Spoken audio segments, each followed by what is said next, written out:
I'm Ignacio Cubiña. I'm co-founder of the company Intelligent Growth.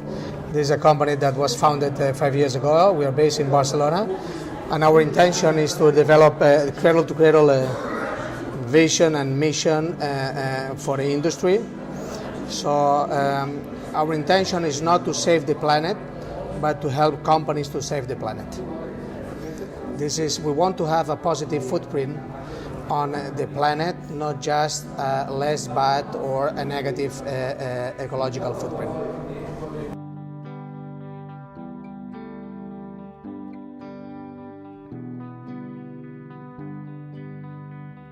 Well, there was quite a romantic story behind that, because we started by reading the book, the Cradle to Cradle Manifesto from Michael Brangert and William McDonough.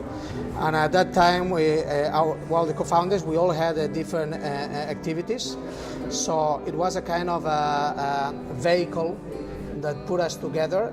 And then we decided that if this is what we were believing in, we should build up a company, because we need to talk the business language, and we need to do demonstration by example and show people that although this is a consulting firm and it's not an industrial manufacturing activity, but even from our consulting activity, we could speak the language of the business sector in a way that helps them to transform and to create value in the first place.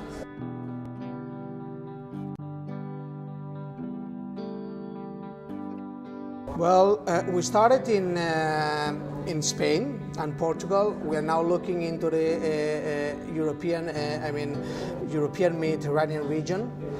We think that there are big opportunities in this region.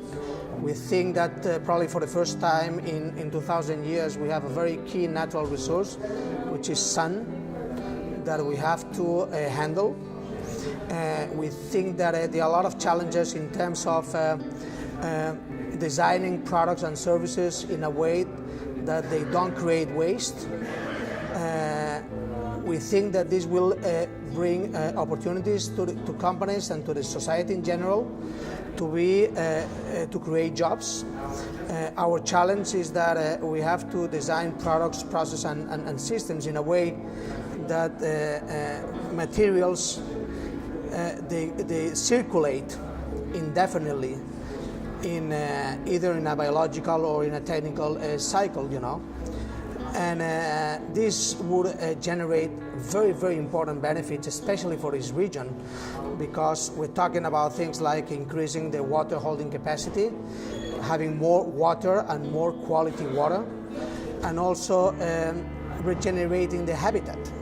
So if we talk about a green economy and we have a brown landscape, it doesn't make a lot of sense. We need to regenerate the habitat, we need to create biodiversity, and we need to give all kind of chances to this region to thrive and to build up prosperity.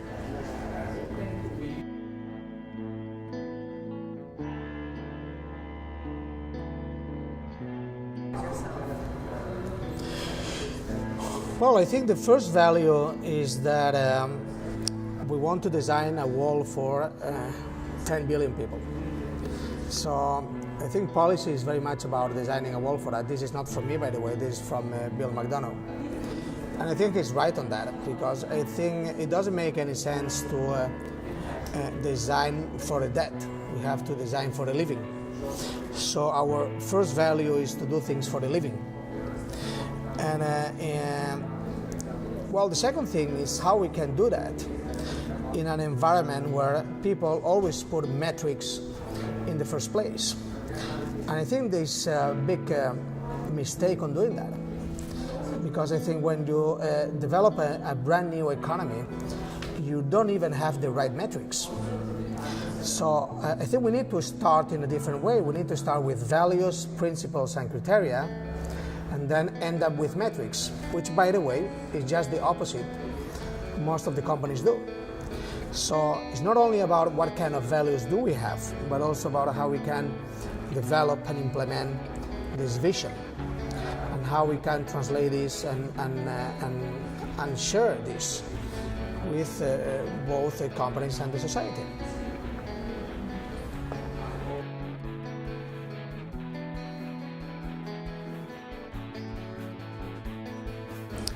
Well, I think the first thing leadership needs is comprehension. Leadership needs understanding. And we need to understand what are we talking about. And what are we talking about is that we have to build up an industrial world. This is the next industrial revolution. We need to develop an industrial world that goes beyond benign, that is good for itself. We need to develop systems, companies, products that they are good for themselves. Leadership is about understanding that you cannot do everything alone, that you need to put things together. But leadership is about direction. We need to understand what is the right direction. And a company like our company, where we talk about cradle to cradle is about leadership. And it's about how you implement this leadership in a daily basis. And that's why we always think that let's start with very simple things, like start with materials. Let's start with matter, how we can design products and services in a different way. A lot of people put a focus on energy, while we think that we don't really have an energy problem. We have mainly a materials problem, and we have mainly a leadership problem. So I would ask the leaders to think more open about these kind of things, because I think that we have the resources. We just need to set the right priorities and allocate them in the right places. And very important, asking the right questions in the first place, because if we don't ask the right questions, we will never get the right answers.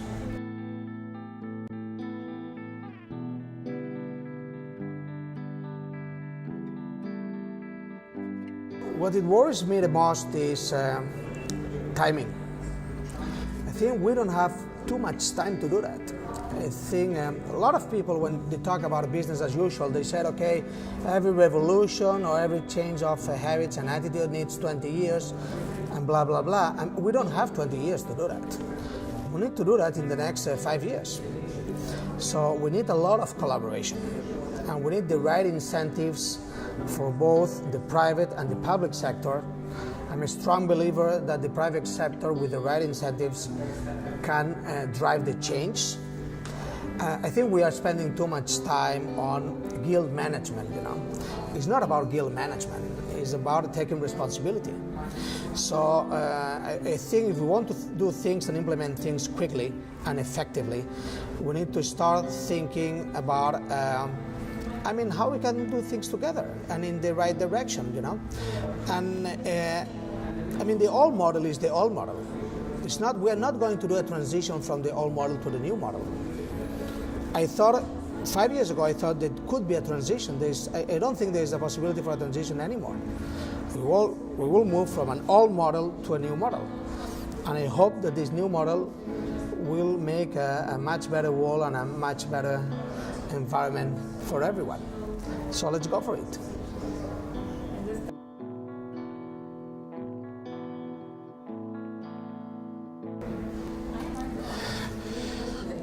Yeah.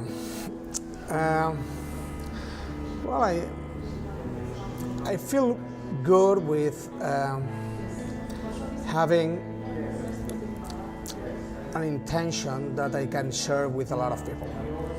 I feel good by having the impression that I'm sharing this with many more people than you probably thought, I'm a biologist by education, and of course looking at the birds, the songbirds, and looking at nature is extremely inspirational to me.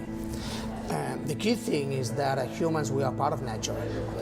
And what really makes me smile is when I see attitudes in human beings that they are really in harmony with nature, not in a romantic way, but being inspired by that.